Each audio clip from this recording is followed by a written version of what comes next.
كان يا مكان يا سعد يا إكرام، ما يحلى الكلام إلا بذكر النبي عليه الصلاة والسلام. حبايبي الحلوين، وحشتوني قوي. النهاردة يا حبايبي هنحكي حكاية جميلة عن حبيبنا توتو. توتو ده ولد جميل وعسول وشاطر، بس كان عنده مشكلة صغيرة.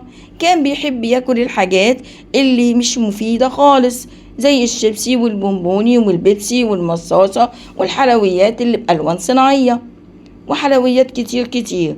كان هو رايح المدرسة، ماما بتديله اللانش بوكس وحطاله فيه تفاحة مقطعة، خيارة مقطعة، فلفل أخضر مقطع، فلفل ألوان مقطع، ساندويتش. وكانت تقوله كل الحاجات دي في البريك يا توتو، وبعدين تديله مصروفه عشان يجيب حاجة حلوة بس مفيدة. يوحي توتو يقول ايه؟ ماما حطالي في اللانش بوكس التفاحة والفلفل والخيار والساندوتش، وانا بحب اجيب شيبسي وبيبسي وبونبوني والحاجات دي. انا مش هاكل اللي في اللانش بوكس، وهاكل الشيبسي والبونبوني والبيبسي والمصاصة. وقبل ما احكي لكم يا حلوين ايه اللي حصل لتوتو، وروني مين فيكم بطل وياكل اكل صحي. اللي بياكل اكل صحي يدوس لايك بسرعة بسرعة عشان اعرف الابطال اللي منوريني. تخيلوا يا حلوين، تخيلوا توتو من كتر ما كان ما بياكلش الاكل اللي في اللانش بوكس اللي ماما بتديهوله، ويقعد ياكل الاكل اللي مش صحي خالص ده، بقى جسمه كسلان وبقى ضعيف ومش قادر يلعب مع اصحابه في البريك، ومش قادر يعمل اي حاجة، ولا قادر يذاكر، ولا قادر يركز في المذاكرة، واسنانه كمان بقت بتوجعه.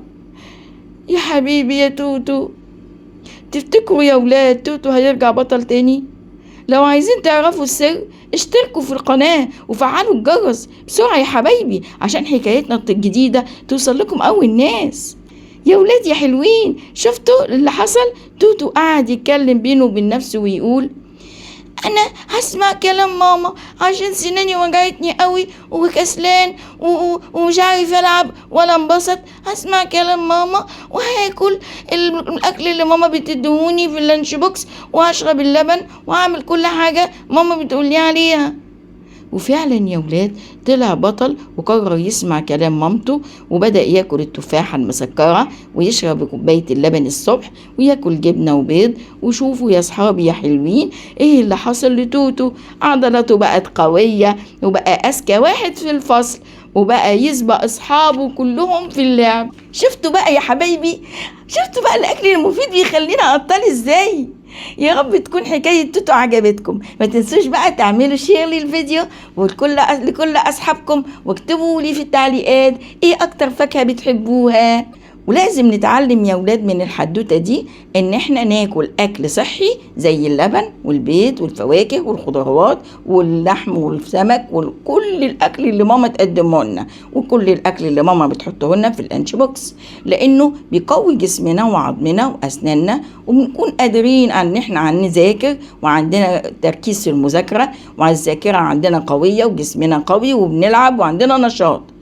ونبعد خالص عن الأكل اللي مش صحي زي الحلويات والمصاصات والشيبسي والبيبسي وكل اللي بالألوان الصناعية، لأن ده بيخلي الجسم كسلان وهندان وضعيف ومش قادر يتحرك ومش قادر يلعب ومش قادر يذاكر.